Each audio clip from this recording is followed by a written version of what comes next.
Саламатсыздар урматтуу теле көрүүчүлөр, мынакей биз бүгүн ЛТР каналы Менин айылым көрсөтүүсү кереметтүү Ысык көлдүн жээгинде Тоң районуна караштуу кереметтүү Өрүкзарлуу Каратала айылына келип түштүк. Мынакей биз бүгүн ушул Каратала айылы жөнүндө кененирээк чагылдырып бермекчибиз. Ал эми келгенибизде эле Каратала айылы бизди жакшы маанай менен тосуп алды.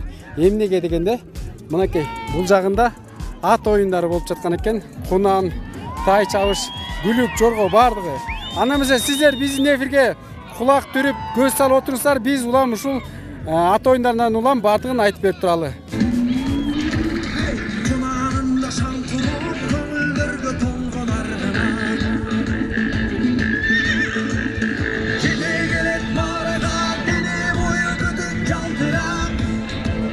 Арбас үчүн ак жолдон адамга канат ат болгон. Ок өтпөс баатыр жигитке ок жетпес күлүк чак болгон. Баатырга күлүк жарашса, башына таалай бак конгон. Ак окшогон баатырдын айылы жоодон сак болгон деп акын Алы Туткучев айткандай, кыргыздын турмушу бүтүндөй аргымак менен аралаш. Бүгүнкү жарышты Аргымак Федерациясы уюштурган. Өлкөбүздүн ар булуңунан келген күлүктөр президенттин кубогу үчүн жарышта. Шаршенкулов Касымбектики, Жаныбек Дүйшөбаев саяпкери, Аламүдүн району Бербулак айылы, Федерациянын президенти Акжол Акматовдун өткөрүп жаткан ат чабыш оюндарында биринчи холодильник утуп алат. Мына кел атабы. Ал эми майрам салтанаттын Каратала айылына болуп жатканынын да жөнү бул. Федерациянын президенти Акматов Акжол мырза ушул айылдын кулуну экенин кубануу менен айтып, ырымдап элимдин батасын алып, өз айылыма уюштурдум дейт өз сөзүндө. Эми бүгүнкү атайын ат чабыш ат оюндарын уюштурган себебим Курман айтка арналды. Өзүбүздүн Аргымак Федерациянын президенттин кубогу кылып өткөзүп атабыз. Атайын ушу өзүмдүн туулган жериме, өзүмдүн айылыма өткөзөйүн деп чечтик. Аргымак Федерациясынын президенттин кубогу деген мен билишимче биринчи жолу баштап атабыз. Эми буюрса чоң республикалык деңгээлде ат чабышыбыз Ошто 31 августта Ошко өткөзсөкпү деп пландарды коюп атабыз. 6 чабыш кылып атабыз. Аламан, чоң жорго, спринтер жорго, тай, кунан. Сиздердин айылдардан да күлүктөр чыгып атабы, жорголор? Биздин айылдан чыгып атат, жорго, чоң жорго да бар, аламандар бар, өзүбүздүкү дагы бар. Буюрса азыр аламандан чуркайбыз го.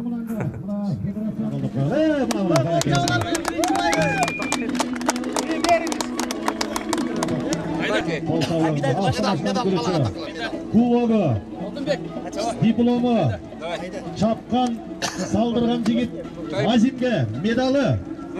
Кубок. Баракелде.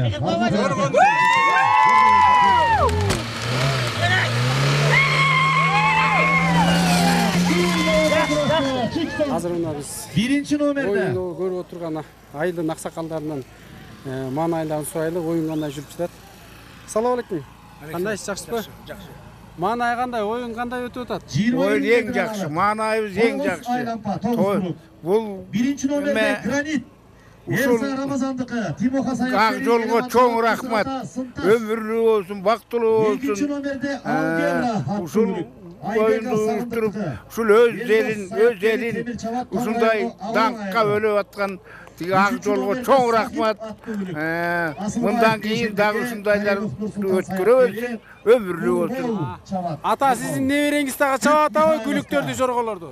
Жо, неберем чаппайт, эми балдар жүрөт да. Сиз да таптадыңыз беле күлүктөрдөн, жорголордон? Эми калпайт албайм, таптаган эмесмин. Николай саяпкери Бектур чабат, Барын оглусу. Сизде маанай кандай? Маанай абдан жакшы. Бул кыргыздын майрамынын коштолуп ушул тоюбуз өтүп атат. Жанагы аттар чыккандар ак жол той болсун, жанагы уулубуз өмүрлүү болсун, президентибиз. Президент уулубуз ушул айылдын кулуну. Кудай жолун шыдыргызып, жолдошун кыдыргылып кетсин. Рахмат. 7-ci номerde Бүгін жақсы майрам болып атат буюрса. Аргымак Федерациясы президенттин кубогу. Бул кубокко көптөн бери дайынданганбыз, көп чуркаганбыз, иштерди көп аткардык. Буюрса жакшы. Өзүңөр билгендей байгеге 2 машина коюлду. Андан тышкары жалпы сан менен 104 000 сом байге акчалай чыкты. 6 түр чабыш болуп атат азыркы учурда.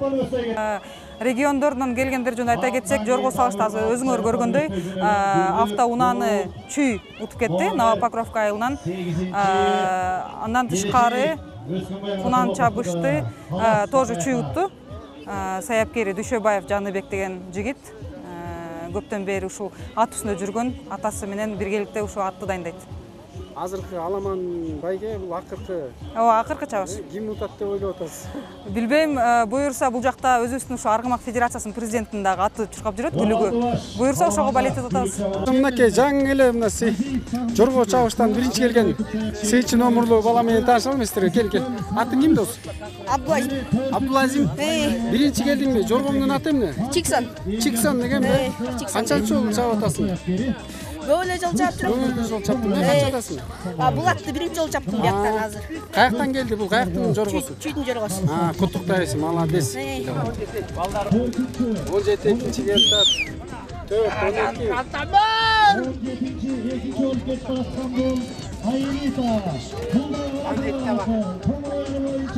Кезіңіз бұяқта бір эмоция менен балет етіп байке сезімдеріңіз ат ойындар қандай өтеді байке сезімдеріңізбен бөлішіңіз? Мен бағып мұзына күліктер бар ғой.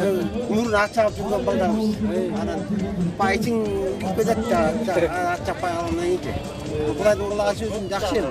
Қандай өтеді? Жақсы өтеді? Жақсы? Маңай жақсы? Жақсы, маңай жақсы. Бары бұлайдың құлаға сөзім жақсы. Байкен маңай жақсы. Андан бері келсек, бұл жерде боз үйлер бар екен, боз үйлер жөнінде дағы. Үйелген боз үйлер, қандай боз үйлер? Көрелі? Бұяқта ұрықшы чоршылардан бері бар екен азыр. Қоғаныс Сатаев байкөсіз тұрады, үші бішілерін әйттері алабы.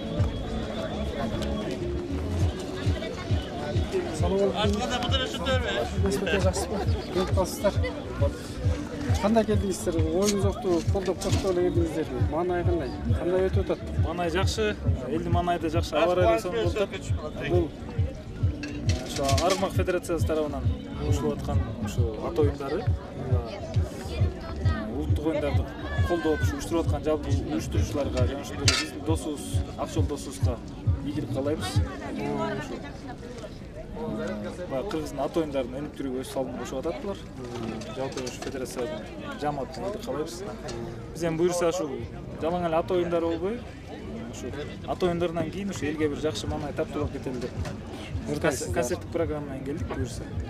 Азыр буюрса байгелерди тапшырып бүтсө, элге бир жакшы маңай тартылып, бир да күлдүрүп келди. Кайтабыз. Жакшы, анда жогорку деңгээлде элдин маңайын көтөрүп кеттиңиздер. Иштериңизге ийгилик.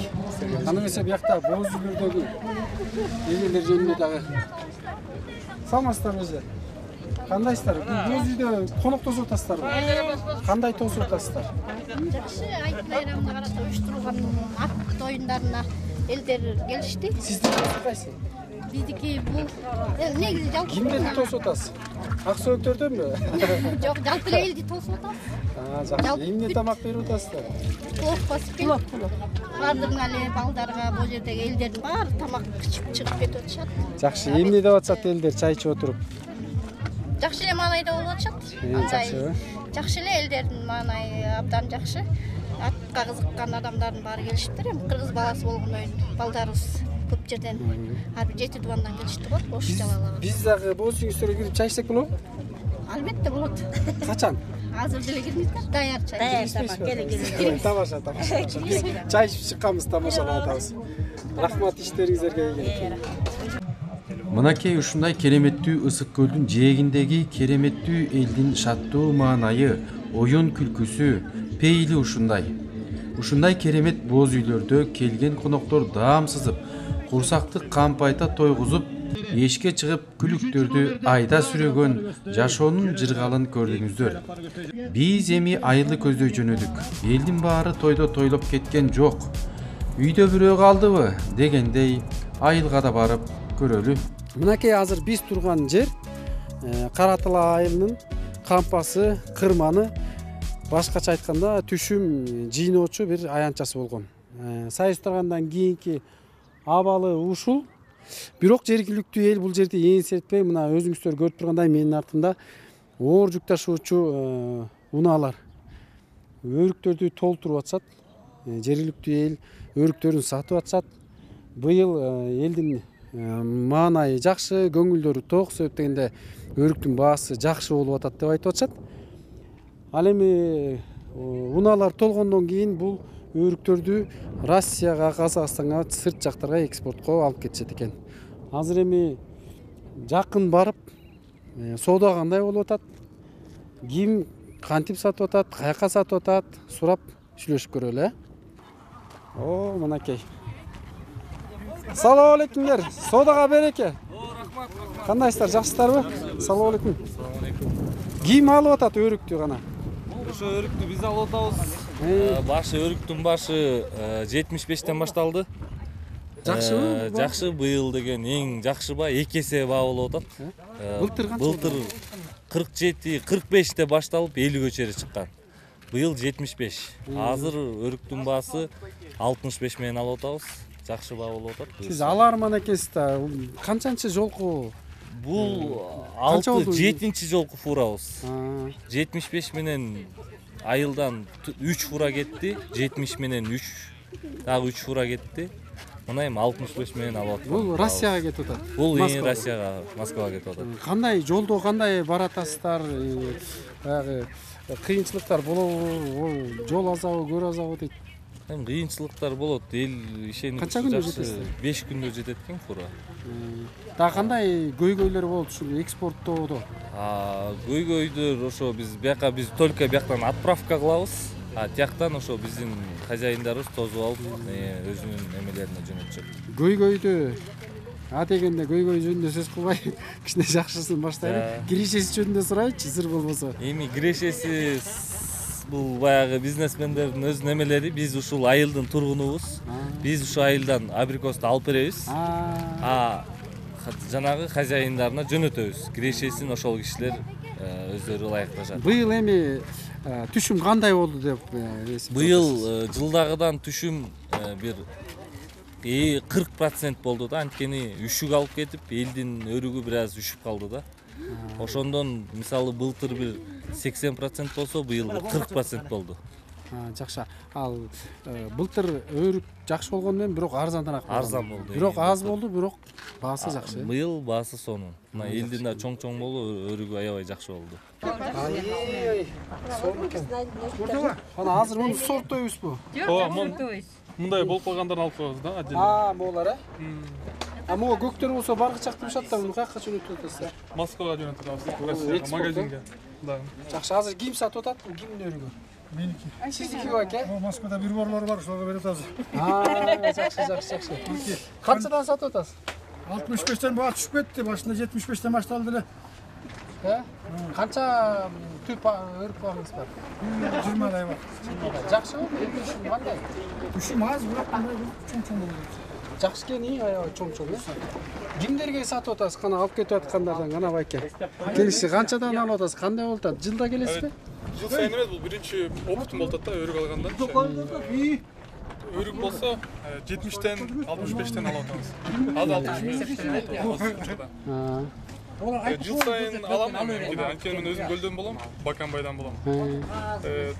Ата-энемдин мечтасы болчу. Мен мага айтчу да, то что кичинекей кезинен бери алар экспорт кылганга үмүтчү да, аракеттенишчү. Бирок рискке өтө көп болгон үчүн алып келчү эмес. Бул жактан болсо биринчи жолу өзүм компания ачкам, 2 жыл болду. 2 жылдан бери мен аракет кылып атам да, экспорт өнүктүрүүгө. Яш аласыңар. 23 беле?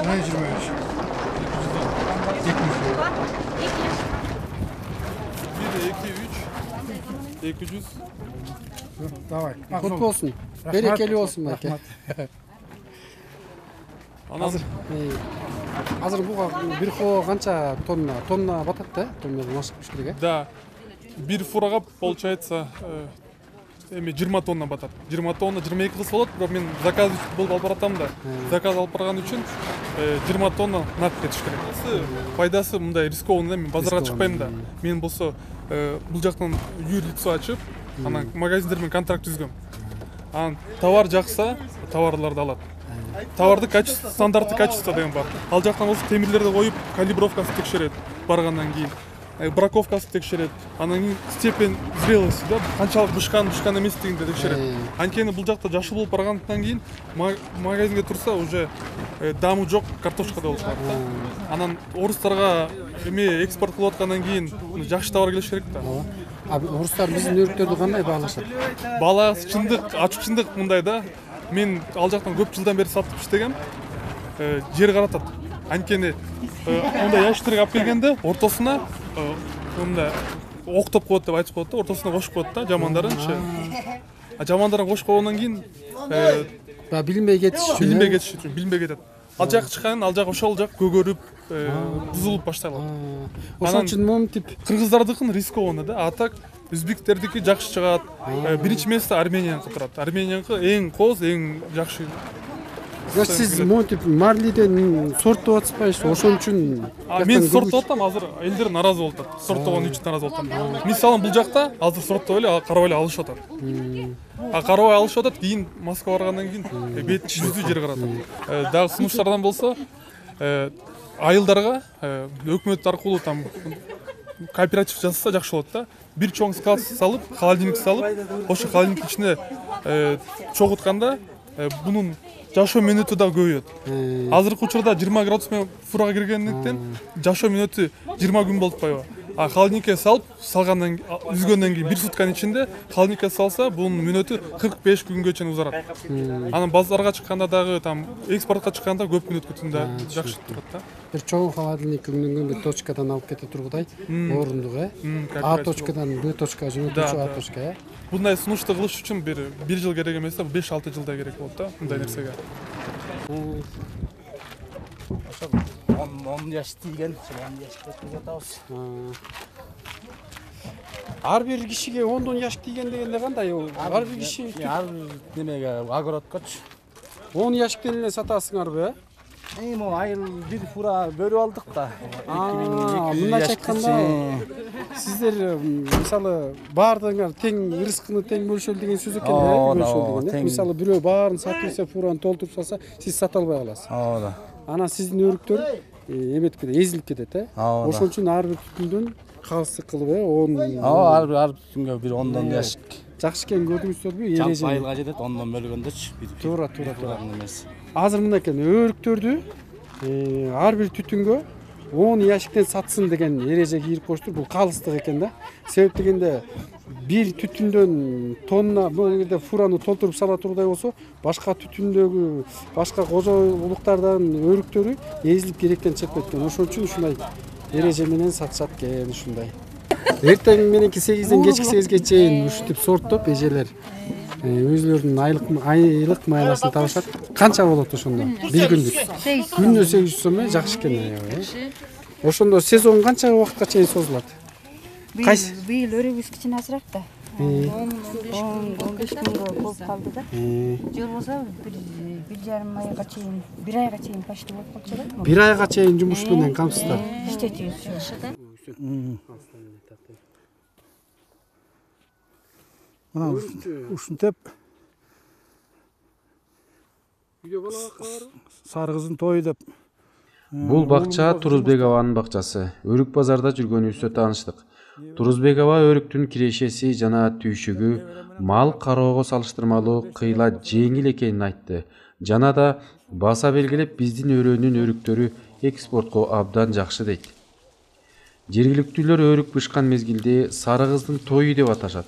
Биз азыр кызыбызды узатып жаткан мезгил деп тамашага салды. Мынтип бурап кармаш этемчү. Бурап кармаш. Түшчү болсам эмне болот? Түш сулсаң бул бута кош айрылып кетет. Эметчи. Сабагым шарап. Муну кийинкиге керек да, туурабы? Кийинки жылга дагы экспортко чыгыш үчүн көп киши эле жылуу берет экенсиңер да. Баары чакты бышып калат. Бурый деп атпайбы, бурый, саргыч, көк. Так.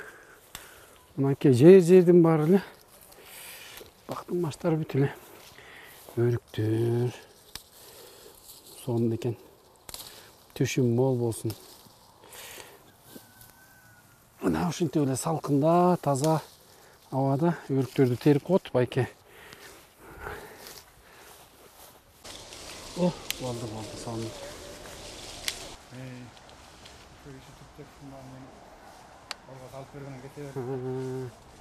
Жакшы. Атадан уулга бак калат дейт.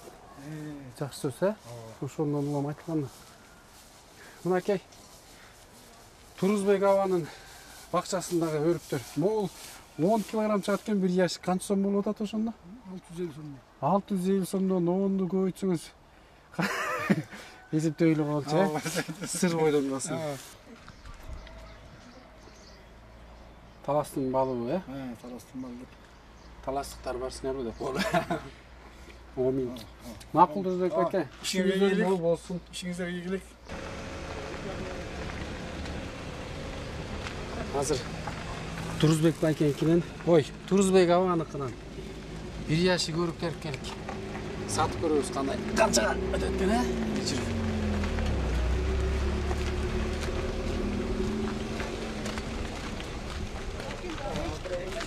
Бир яшы көрүп келик.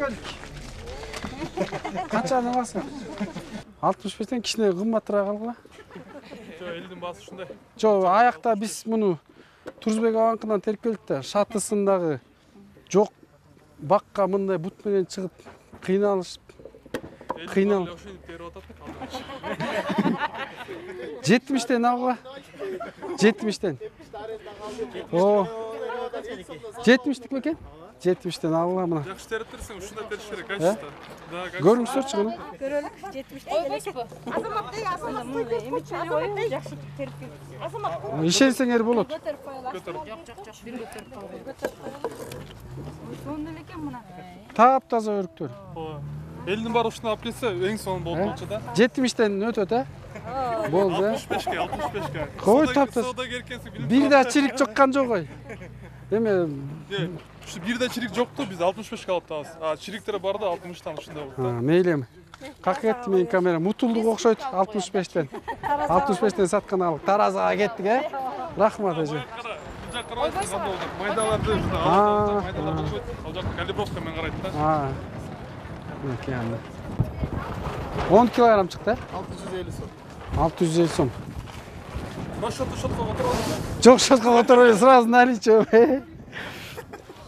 Да директор алып алат.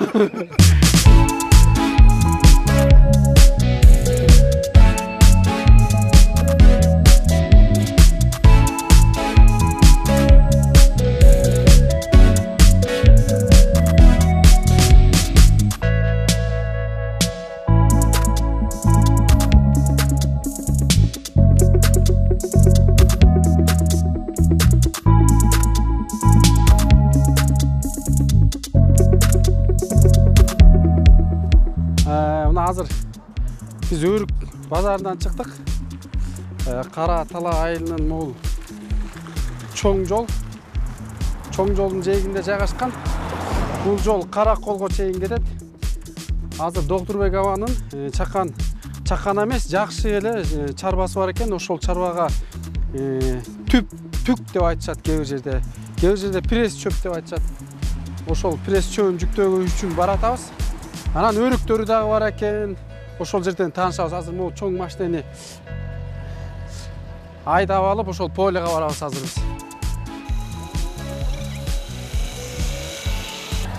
Кеттикпи? Кеттик. Тодурогон чарбасы менен таанышалы деп баратабыз.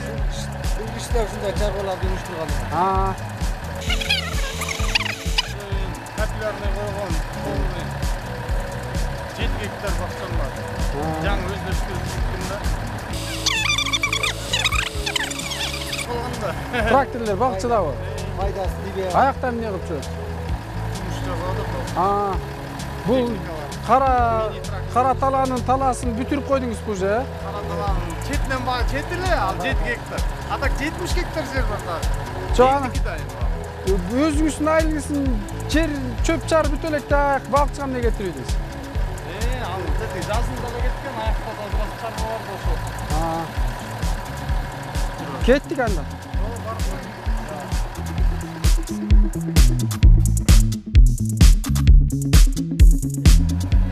Gel kamerana.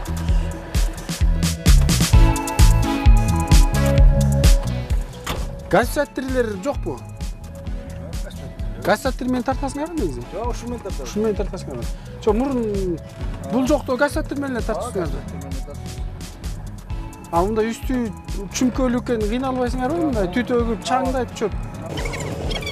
Биздин үйдөн 1,5 километр. Бул өз бардык балдарымдын үлүш жери да. Өзүбүздүн семьябызга тийген үлүш жер. Ошол жерден 1 гектар 70 сотый тийген.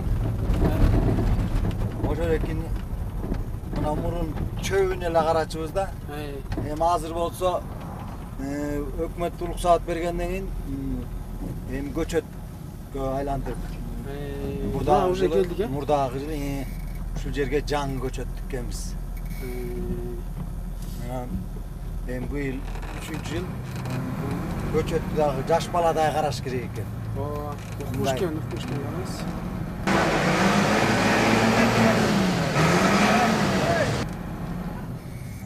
Ай, öldüm, tığıldım da. Tığıldım şu. Su jayılıp ketip, pres tüktörдү жүктөй албай калдык, эми кайра аркка кеткене калдык. Тыгылып калдык ошойт.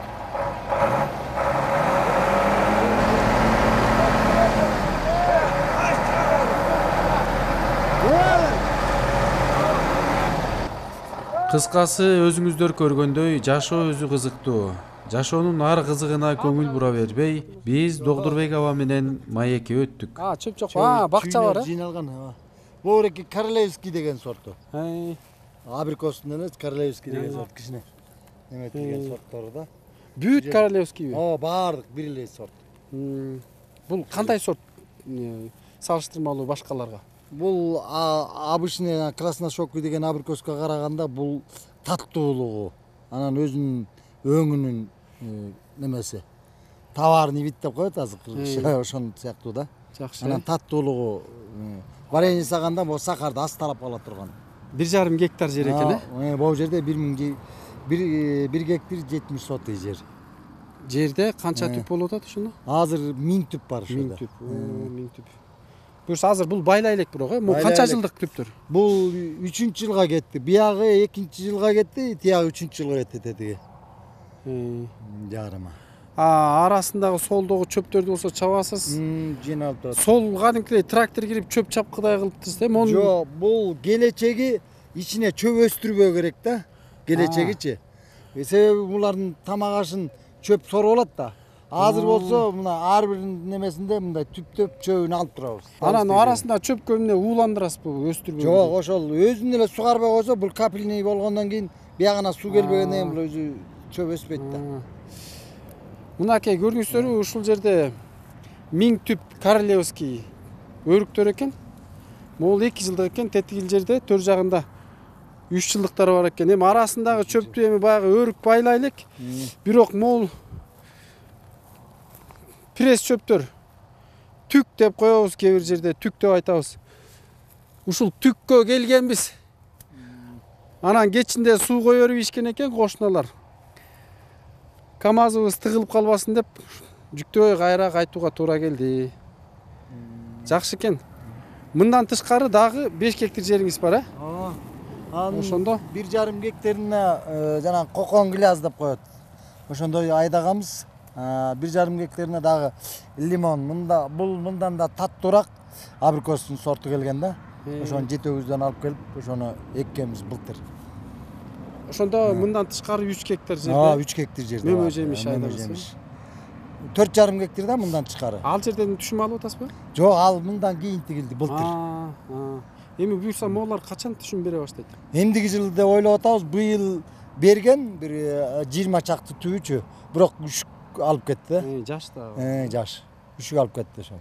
Жакшы экен. А буларды жанагынтип кыйыштырып, кыркып Жок, ошентип атасыз. буларды эрте жазда кыш чыгар менен дегенде кыркып турабыз. Андан кийин жайындагы обрезкалар бар. Abi жайында мисалы үчүн могуреки бутактан ылдыйкыларын баарын алып коебуз.